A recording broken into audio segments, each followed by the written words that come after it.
This national news edition originates from VK1WIA and is rebroadcast throughout Australia and around the world under a common licence published on the WIA website. This WIA national news service is copyright to the Wireless Institute of Australia, and rebroadcast is authorised only under the provisions of that common licence. WIA Director and Company Secretary Peter Cleave, VK8ZZ.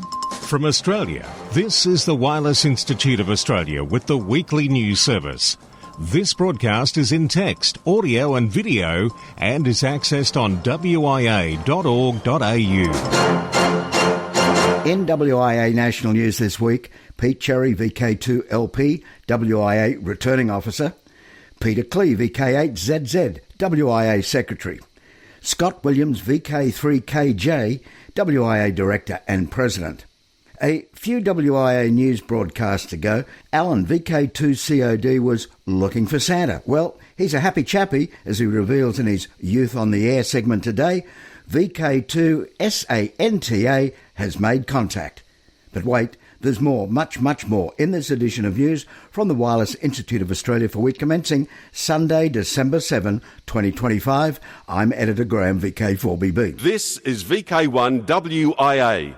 All points of contacts from today's news stories are to be found in print when you read the web editions, www.wia.org.au. This is WIA Director and President Scott Williams, VK3KJ, and welcome to the WIA broadcast this week.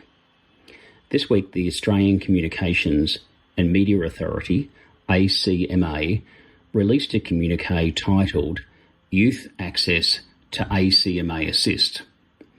In summary, the ACMA Assist verification system required new users to use My ID to verify their identity. However, unfortunately, a person under the age of 15 is ineligible to set up a digital ID and therefore cannot create an ACMA Assist account. What this means is a new amateur radio operator under 15 years of age must submit a manual application for an ACMA recognition certificate or call sign. ACMA state that once the manual application forms are completed and submitted via email to info@acma.gov.au, an invoice will be emailed. When paid, the recognition certificate will be issued and the call sign application processed. ACMA also stated that they recommend children use a unique email address that is not associated to another person's ACMA Assist account. Also this week, in the same communique, the ACMA made minor changes to the amateur radio operating procedures. This included adding new text about the amateur band plan, removing text about third-party traffic because it was inconsistent with the Radio Communications Amateur Station Class Licence 2023, and removed an obsolete reference to entertainment. Also, just a reminder to all affiliated clubs, the last affiliated clubs webinar for the year will take place on Sunday, the 7th of December at 4 p.m. Australian Eastern Daylight Time. Club presidents or representatives of the club are invited to the webinar, which will be held online. Invitations have already gone out. However, if you wish to attend, please email Company Secretary Peter Cleave on secretary@wia.org.au. That's it for me this week. And this has been Scott Williams, WIA President, for this week's WIA news broadcast on behalf of the WIA Board. Best wishes. Thanks, Scott. Landslides and flooding are currently devastating parts of Asia, and human losses are in the vicinity of several hundred already. Here is WIA Secretary Peter Cleave, VK8ZZ, with a message from sister organisations here in Region 3. Thanks, Graham. There has been some devastating floods in the Southeast Asia, and unlike Australia, there are many countries that do not have formal emergency services organisations equipped with HF radio frequencies to coordinate flood efforts.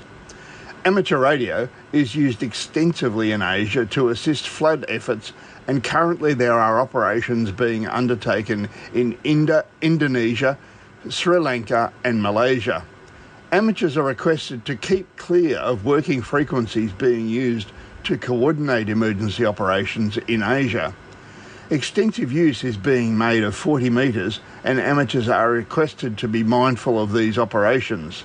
The following frequencies are currently being used.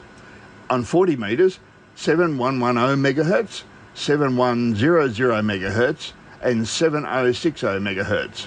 On 20 metres, it's 14300 MHz, and on 15 metres, it's 21360 MHz. Amateurs are asked to avoid these frequencies and move any regular nets or skeds over the next few weeks until emergency operations are being wound up. These operations have been authorised by the respective governments of the affected areas. Hello everyone. As you may recall, last month I put out a call for the nominations as a director of the WIA. This month I will do the same. Pursuant to the Constitution of the Wireless Institute of Australia, the board has determined that election of directors shall be conducted by ballot. Nominations were opened on the 9th of November 2025. 3 directors retire at the conclusion of next AGM, which will be held in May 2026. The retiring directors are Lee Moyle, VK3GK, Steve Green, VK2TSG, and Chris Dimitrovic, VK3FY. Each retiring director is eligible for re-election. Nominations are called from persons seeking election as a director of the WIA. A director must be a voting member of the WIA, must hold an Australian amateur radio license, and a company director identification number. Any person wishing to nominate as a candidate for election as a director of the WIA must deliver or cause to be delivered to the returning officer by no later than 2:30 p.m. on 16 December 2025, a nomination form which is available on the WIA website and at the link in the text edition of this broadcast, or by telephoning the national office. Candidate information will be posted online and emailed to members. Members are requested to ensure that their email address is correctly recorded on the WIA membership register. Nominations received by facsimile or by electronic means cannot be accepted. This has been Pete Cherry, VK2LP, WIA Returning Officer. From here, there and everywhere, you've tuned to the Wireless Institute of Australia's National News Service. We are VK1WIA. Now with international news, Jason, VK2LAW. Hello. In the US, the National Transportation Safety Board is investigating the mid-air collision in late October between a United Airlines flight and a lightweight weather balloon over Moab, Utah, which left the pilot injured and prompted an emergency landing at Salt Lake City. According to a report on the KOMO TV news website, the Boeing 737 was flying at 36,002 feet when it crossed paths with a high-altitude balloon from Windborne Systems of Palo Alto, California. A statement on the Windborne Company website said that the incident was the only mid-air impact in the company's record of more than 4,000 launches. Media reports said the captain's right arm suffered minor cuts, and some of the flight crew members were hit by glass from the first officer's shattered windshield. No cabin pressure was lost and the plane landed safely without further incident. New Zealand Radio Spectrum Management has published a new wireless electronic countermeasure prohibition notice in the New Zealand Gazette. WECM devices are designed to block or interfere with radio, mobile or GPS signals, including equipment commonly referred to as cell phone or GPS jammers. These devices can disrupt emergency communications, compromise public safety, and interfere with critical national infrastructure. Under the Radio Communications Regulations 2001, it remains illegal to manufacture, import, sell, supply or use WECM equipment in New Zealand unless the individual or organisation is recognised as a permitted person. The updated Gazette notice provides clearer and more current definitions of prohibited equipment to support industry understanding and compliance. Whether you're a new ham or someone who's been on the air for quite some time, it's still nice to have an advocate. The Radio Society of Great Britain is looking for just that person, a volunteer with a special devotion to helping radio operators with disabilities. We hear more from Newsline's Jeremy Boot, Golf 4, November, Juliet Hotel. Having a disability of any kind should not keep an amateur or would-be amateur off the air. Recognising this, the RSGB is seeking someone to fill a new volunteer role as accessibility champion. The best candidate will raise public awareness of challenges for radio operators with disabilities while connecting those amateurs with community groups, assistive technologies and other resources. The RSGB's move comes just a few weeks after the IARU Region 1 announced an upcoming activity by its Programme for Disabled Radio Amateurs. Organisers have declared a region-wide campaign on the 3rd of December in connection with the United Nations International Day of Persons with Disabilities. Hams have been encouraged to host a special event station, an open house or a relevant educational forum. Meanwhile, the RSGB is interested in hearing from candidates to fill their post. A description of the role can be found on the Society's website, rsgb.org. The contact person is Board Director Nathan Nuttall to Mike 0 Oscar Charlie Charlie. This is Jeremy Boot, G4NJH. The Amateur Radio Association of Bangladesh has been given a grant from the Yasmi Foundation to support its university-based campaign that has been bringing amateur radio to the next generation. In July, the association spent time with students at the University of Liberal Arts in Bangladesh, working in collaboration with the school's Adventure Club. Other campus visits included the Canadian University of Bangladesh and ZNRF University, where the students were able to experience satellite communication. In October, Stanford University Bangladesh welcomed the Amateur Club. With the help of the school's robotics club and the IEEE student branch, the amateurs presented a workshop that showcased fundamentals of RF, satellite communication and disaster response. The not-for-profit California-based Yasmi Foundation supports initiatives that bring amateur radio to young people, especially in developing nations, by providing grants, awards and scholarships. The US Federal Communications Commission has announced that the government will be collecting a payment from an unlicensed radio operator in Massachusetts, settling an enforcement case from last year. The operator of a pirate radio station in Cape Cod, Massachusetts, has agreed to pay $7,200 to the US Treasury as part of a consent decree with the FCC. The FCC said that the radio operator had been broadcasting on 93.1 FM without a license. The payment, which is part of his consent decree, was substantially reduced from the agency's original proposed forfeiture of $40,000, which it sought in 2024 in a notice of apparent liability. The accused at the time responded to the notice and told the FCC he was not able to pay the amount. An FCC review of his finances resulted in an alternative solution, a consent decree in which he admitted to his illegal broadcasts and made a commitment to make the voluntary contribution specified. Weird and wonderful. Any radio amateur will tell you about the spectre of TVI, of their transmissions being inadvertently demodulated by the smallest of non-linearity in the neighbouring antenna systems, and spewing forth from speakers of all and sundry. It's very much a thing that the most unlikely of circuits can function as radio receivers. But teeth?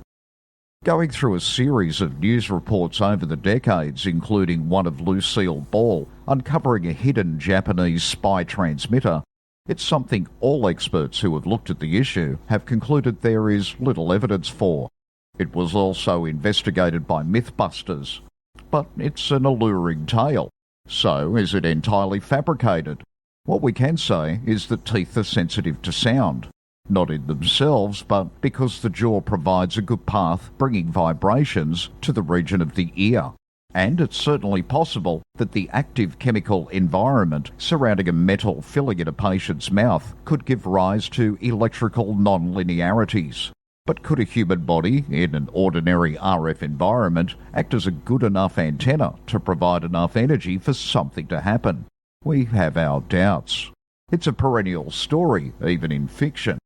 It's likely they're more in the mind than in the mouth. If not, then we might have missed a radio phenomenon. For WIA National News, in Sydney, I'm Jason, VK2LAW. We are VK1WIA. Now, operational news with VK4FUQ. Felix. Hello there. Have you been thinking testing is starting to be a little too real? I noticed a couple of posts for those who are operating in last weekend's biggie, the CQWWDX contest. Operators noticing dirty, clicky CW this weekend should take pictures of spectrum waterfalls, make note of frequency, call sign and time, and pass those details to the CQWW contact form. Also seems to be a growing trend with many high-scoring stations to submit their logs at the last minute. At the very least, the optics for this behaviour are poor and folk are taking notice. You'll note that time, date stamps are now being reported on the logs received page. This weekend, December 5 to 7, here's the running of the ARRL 160m CW contest. This for amateurs worldwide to exchange information with W/VE amateurs on 160m CW. As with each and every contest you take part in, make sure your logging software is up to date before the contest so that it will accept these QSOs. Contest period. Begin 2200 hours UTC Friday, ends 1559 hours UTC Sunday. This is a 42-hour period with no time limitation. Also this weekend, December 6 to 7, is the 2025 CalBar DX contest. The CalBar contest is held by OR-ARI West Kalimantan region, coinciding with the 39th anniversary of OR-ARI West Kalimantan region in 2025. Indonesian radio amateurs are expected to make as many contacts as possible with stations from within and outside the country using all our bands 80, 40, 20, 15, 10 metres. Yoda Contest December. The Fisher's Coast Amateur Radio Club are hosting the inaugural VK Yoda Contest the entire month of December. Go to the Fisher's Coast webpage for all the details. Now let's open the DX window to the world. Data. VU2 DSI is active as AU2 JCB until the 15th of December to commemorate the birthday of Indian physicist and radio pioneer Jagadish Chandra Bose. Listen for activity using SSB on the 80, 40, 20, 15 and 10 metre bands. QSL directly to data's home call, which again is VU2 DSI. Gabrielle HB9 TSW is active as Z68BG from Slatina Air Base near Pristina, Kosovo, until the 10th of December. He is operating using CW only. QSL via Logbook of the World, EQSL, or via his home call. Members of the YO3 KOM Radio Club are running a Christmas special event until 31st December with 3 special call signs. YO0HOHO, Yo Ho Ho Ho, YO0XMAS, Yo Ho Christmas, and YR0 UDOLPH, Yep, Rudolph. QSLs via YO3 GND. Certificates are available. See QRZ.com for the details. Celebrating the 70th anniversary of the organisation, members of the International Police Association Swiss branch will be active as HB70 IPA until 31 December. Activity will be on various HF bands and the QO100 satellite. QSL via LOTW and EQSL. For WIA National News, I'm Felix, VK4FUQ, Inningham. From here, there and everywhere, you've tuned to the Wireless Institute of Australia's National News Service. We are VK1WIA. Now, special interest group news with Bruce, VK3FFF. And a very good day to you. Worldwide special interest groups computing. You've probably used Google's operating systems before. Android holds a dominant market share in the smartphone space, and Chrome OS is readily available on a large range of notebooks intended for lightweight tasks. Going forward, it appears Google aims to leverage its experience with these products and merge them into something new under the working title of Aluminium OS, or I'm sure over there, Aluminum OS. At this stage, it appears Google will target everything from cheaper entry-level hardware to mid-market and premium machines. It's early days yet, and there's no word as to when Google might speak more officiously on the topic of its new operating system. It's a big move from one of the largest tech companies out there. Even still, it'll be a tall order for Google to knock off the stalwart offerings from Microsoft and Apple in any meaningful way. Worldwide Special Interest Group's final frontier. The University of California, Davis will fly its RealOp 2U CubeSat mission with two goals in mind. The primary goal of the mission will be to provide students with the educational opportunity to design, build, and test a satellite. Students will learn about the use of amateur radio and how to use RF in order to communicate with spacecraft. The secondary goal of the mission is to demonstrate the feasibility of using hard disk drives as a low-cost alternative to reaction wheels for CubeSat attitude detection and control. This has the potential to reduce the financial barrier of entry into CubeSat development.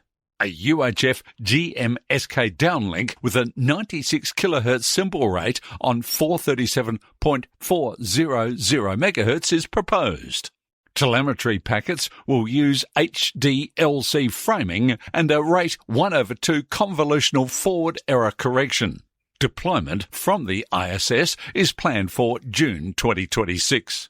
And a group of students at Cornell University is seeking participation from radio amateurs who are equipped with satellite stations for helping in listening for signals from a retroreflective laser sail. The sail is currently attached to a 1U CubeSat that was launched early Tuesday, December 2nd, from the International Space Station, but will separate and become its own free-flying spacecraft equipped with 4 tiny chipsat flight computers that will transmit telemetry data back to Earth. This is the first flight of their chipsats, and it is this data that the students seek help detecting, according to PhD candidate Joshua Umansky-Castro, call sign KD2WTQ. The light sails chipsats will be transmitting data using the LoRa digital protocol on 437.400 MHz. Additional information, including LoRa parameters and links to a list of compatible receivers and the decoder file, may be found at alphacubesat.cornell.edu in the Chipsat Ground Station Guide. Worldwide Special Interest Groups, IOTA. OC reminders. OC047, H44MS, Malaita Island in the Solomons. Bernard, H44MS, will be active from Manakwai village nearby Maluru, northern Malaysia Island, covering the period next year from January 25th to April 10th. And OC66, TX9XG, Rangiroa Atoll. Haru, JA1XGI, has announced that he will be active from Rangiroa Atoll, French Polynesia, OC066, as TX9XG during April 1st to 8th, 2026. He plans to QRV on 40 to 10 metres, CW, SSB, RTTY and FT8 using the new IC7300 Mark II. QSL TX9XG via Haru's home call, JA1XGI, using OQRS Club Log. Worldwide Special Interest Groups, Maritime. When applicable, we often make mention of special event calls from the USA's Maritime Historical Society, the MRHS. This group was formed some 26 years ago, July 12, 1999 to be precise. That was the date of the supposed last commercial Morse transmission in the United States. On that day, Tom Horsfall and Richard Dillman resolved that the tradition of commercial maritime Morse could not be relegated to the dustbin of history. With that in mind, they visited the KPH Transmit and Receive sites California, then closed for 2 years, and they were amazed to find not the vandalised sites they expected, but instead an intact radio time capsule. Radio receivers still on, maintaining a watch on the Morse calling channels. Their mission became instantly clear. They should form an organisation to repair, restore and operate KPH as a way to honour the men and women who for 100 years had made the profession of radio telegrapher one of honour and skill. Since then, the MRHS has succeeded beyond what Tom and Richard thought possible in their wildest dreams. Not only has KPH returned to the air, but so has KSM, KFS and K6KPH. This has been possible only through the efforts of the dozen or more volunteers who make up the MRHS and who feel honoured to contribute to the mission. Worldwide special interest groups, radio amateur young timers, YOTA, youngsters on the air. Here's Alan, VK2COD. Thank you, Bruce. Well, here we are in December, and now, of course, YOTA month. Many of us youngsters will become active on the air with YOTA as a suffix in the call signs. This event is aimed at my generation and is an excellent opportunity for clubs to get youngsters on the air and experience amateur radio. There will be many YOTA stations on air. Listen out for and work stations such as LT4YOTA from Argentina, OE0YOTA from Austria, SU8YOTA from Egypt, HL0YOTA from South Korea, just to name a few. Instead of reading out the huge list of stations, have a look at the list in the text edition of this week's WIA National News. You can QSL via Club Logs OQRS. The VK YOTA contest is now live. Listen out on the bands for our YOTAs on the air and get their call sign in your VK YOTA contest log. Good luck to all participants. Rumour has it a new call sign is on air now. Listen out for VK2 Santa. During the month of December, listen out for Center Station in VK2.